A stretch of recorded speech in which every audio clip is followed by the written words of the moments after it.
Dear friends of the family, I'm very honored that I'm allowed to speak here. I think we can do it. You just go on here. It is my first time in Georgia. I'm only here for a few hours, and my impression is that this is a very creative and joyful culture, and I'm very happy to be here. You are hearing this afternoon variations on the same theme. We know this from music. Mothers who fight for the culture of life, fathers too. As mothers, our basic task is to give life, and if life is in danger, we fight for life, and this is what we are doing. I come from Bavaria in the south of Germany. Traditional Bavarian culture, as all traditional cultures, emphasize what it is to be a man and a woman by dress, customs, mores, and rites. Thus, the culture helps the person to take hold of our most basic human nature, to be a man or a woman. There's nothing in between. We live in a time where the autonomous individual has usurped the place of God. Man wants to choose whether to be a man or a woman, and he wants to be free from any moral limitations in the way he satisfies his sexual urge. Free from the consequence of procreation, free from the commitment of marriage, free in the choice of his sex partners, be it a man, a woman, or both, even free to have sex with blood relationships, not to speak of animals. Not to accept any biological or moral limitations is considered as freedom. Yet in reality it leads into sexual slavery, the breakdown of the family, social chaos, the degeneration of society, and a new totalitarianism. The name of this historically unique ideology is genderism. At the core is a new concept of man, radically opposed to Judeo-Christian concept of man as revealed in the Bible. It was already quoted. So God created man in his own image. In the image of God he created him, male and female, he created them. This is the highest possible image of man, and it is at the root of the magnificent European culture, which, with its unparalleled contributions to humanity. To mold man into a new kind of human being contrary to his nature, to his conscience, and to his thirst for love is no small task.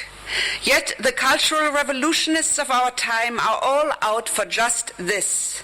They sit in the headquarters of the United Nations, the European Union, global NGOs, foundations, global corporations, media and entertainment industry. Together they form a net in which traditional values and social structures, which have stood the test of time, are caught like flies in a spider's web, wrapped up and paralyzed in sticky temptations called choice and human rights. The task is best achieved by targeting the young. When the human being is most malleable and most in need of loving care and protection by his parents. Sexualize children and youth, and you will certainly achieve sustainable development goals. The creation of a new human being that is unable to form a family. To destroy the family has been part of Marxist utopia from the beginning, and it was the goal of the student rebellion, as we have already heard, which swept through Western culture at the end of the 1960s. The three social movements united to bring down the bourgeois society: communist, revolutionary agitation, radical feminism, and sexual liberation. Although a wall cut through the middle of Berlin and Soviet tanks rolled into Prague in 1968 to extinguish the upheaval of the people against communist dictatorship, Western students adopted communist ideology. Simultaneously, the 150-year-old necessary struggle of women for equal rights was seized by radical, mostly lesbian feminists and turned into a war against men, against marriage, against motherhood, and against the unborn child. The battle cry of Simone de Beauvoir, key figure in radical feminism, was put into practice. Get out of the slavery of motherhood. The third attack on the Christian value foundation of society was sexual liberation. Sex with several men and women, sex in front of children, sex of children, sex between children was propagated and practiced with benevolent media attention. The poisonous temptation formulated by philosophers of the Frankfurt School was, if you liberate sexuality, that is, tear down all moral restrictions, you can build a society free of repression. Poison in German ears. Simplified by the hippie movement into the slogan, make love, not war. 50 years later, we have a hypersexualized society, the demographic crisis, more wars than ever, and a new totalitarianism looming at the horizon. The goals of the 1968 movement are now the agenda of the United Nations and the European Union. In 1919, Judith Butler published the book Gender Trouble and the Subversion of Identity. Radical feminism and the homosexual movement united and gave birth to gender ideology. The political program is in the title, The Subversion of the Identity of Man and Woman. Butler claims there are not two sexes, there are many genders. Heterosexuality is a phantasma forced on man by society. Human identity is not defined by being a man or a woman, but by sexual orientation, be it lesbian, gay, bisexual, or transsexual. Biology is irrelevant. Universal incest taboo should be abrogated. Any kind of moral restriction is called discrimination that should be persecuted. Judith Butler has a personal interest in this agenda because she's a professed lesbian. She's professor of philosophy at the University of California, the Columbia University, the European Graduate School in Switzerland. She's a member of the Rockefeller and Guggenheim Foundation and honored with the highest awards. One can only conclude, apparently, the subversion of identity is the agenda of the people in power in the Western world. Who would have expected that this crazy, delusional theory quickly enters university through a new subject called gender studies? In Germany, we have 200 professors, nearly all women, who teach the next intellectual academic generation that there is no binary structure of man and woman, but gender fluidity, and that gender identity is not defined by biology, but by each person's, quote, Yogyakarta principles, each person's deeply felt internal and individual experience of gender, which may or may not correspond with the sex assigned at birth. Read the Yogyakarta principles and you will have a blueprint of the totalitarian development we are in. And who would have thought that this new theory of man rapidly enters international and national law through the door of human rights and anti-discrimination laws? Gender theory is false, unscientific, detached from reality, and full of contradictions. I name 7 points. The body and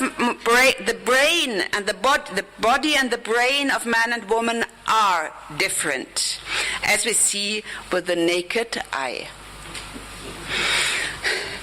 And as fascinating brain research proves, the complementary differences qualify for motherhood and fatherhood. Second, heterosexuality is the condition of human existence, of marriage and family. Homosexuality is not. It creates division between the sexes and between the generations, and thus destabilizes society. 3, same-sex people cannot unite and procreate, and therefore cannot form marriage. Besides, only 2% of the people with same-sex attraction make use of the new legal institution, a number derived from German experience. They don't want it, yeah? They battle for it, but they don't make use of it when they have it. 4, if the binary structure of human existence is to be deconstructed, why fight for ever more rights for women? 5, if gender identity is a matter of choice, let's get rid of it, yeah. If gender identity is a matter of choice and feeling, why are people who change from homosexuality to heterosexuality persecuted by the LGBT lobby? 6, why do anti-discrimination laws only work in favor of LGBT rights and do not protect the rights of Christians or, for that matter, the rights of Christian refugees? 7, why do political institutions use their power in favor of minorities at the expense of the rights of the majority, that is, people who live in marriage and family? The answer to these obvious contradictions is that the European Union, the ruling powers of the United Nations and their global networks are establishing a system of global governance which needs uprooted masses without identity, hitherto built on religion, nation, and family. The most effective method to do this is the sexualization of children because of its irreversible effects. Get rid of it somehow. Can we have a...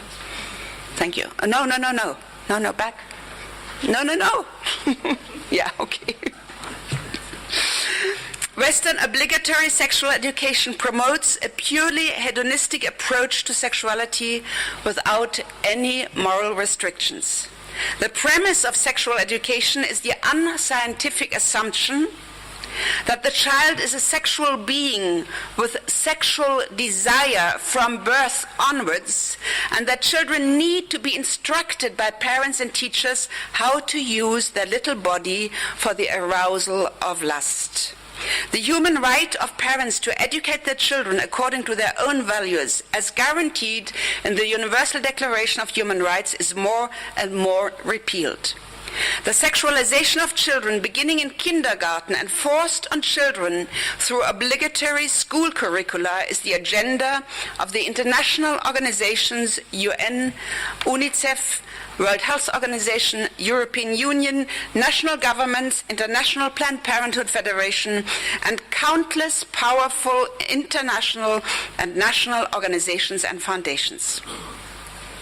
One example are the Standards of Sexuality Education in Europe, published by the World Health Organization together with the German State Institution.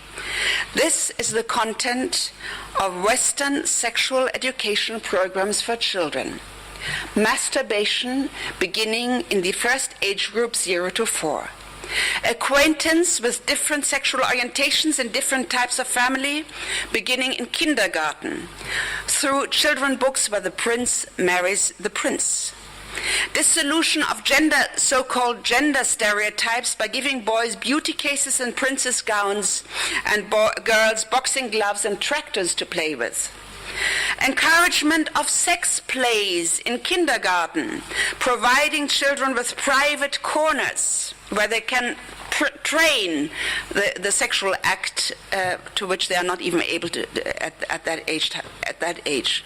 Preparation for the so-called first time, at any time children want, through obligatory sex education in school, teaching children how to use condoms by putting their little hands on plastic penises and practice to put over a condom. teaching children about erotic zones of the body and sexual techniques like anal and oral sex.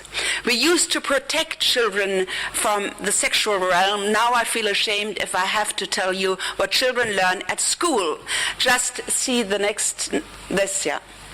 So what you see here is from a book by Professor Uwe Sielert, who is the key person for sexual revolution in the classroom in Germany and beyond.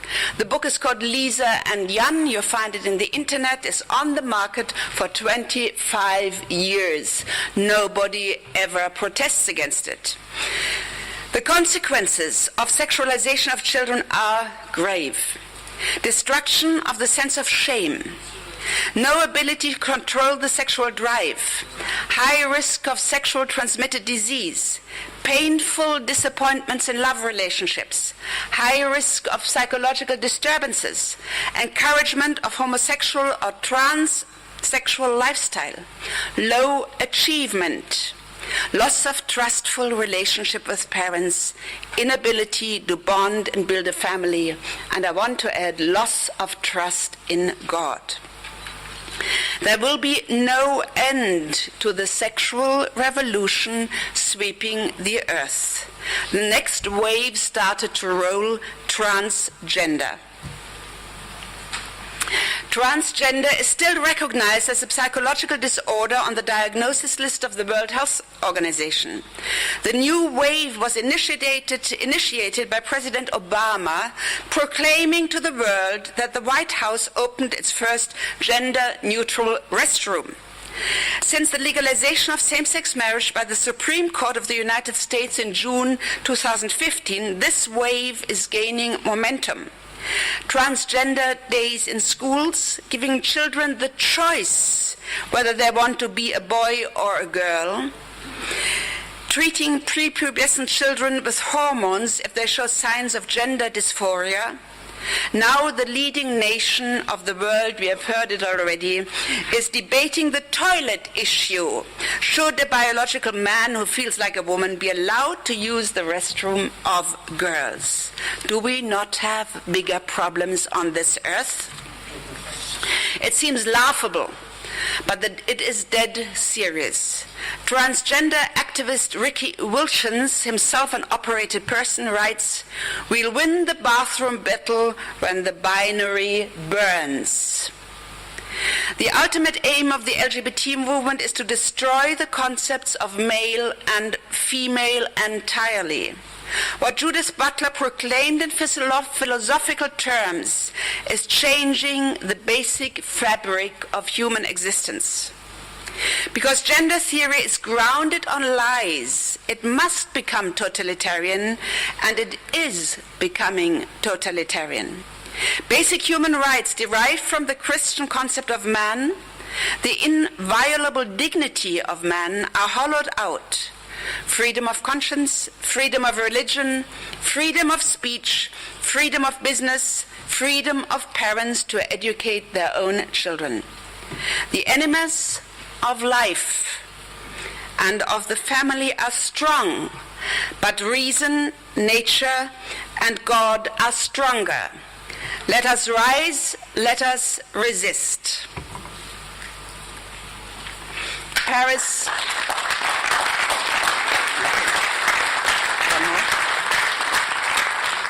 It is not only the day of the family, it is also Pentecost today, the Holy Spirit descending on the human being. And this is my book, which has come out in English last December. It has been published in 6 East European languages, The Global Sexual Revolution, and the subtitle is important: Destruction of Freedom in the Name of Freedom. Thank you very much.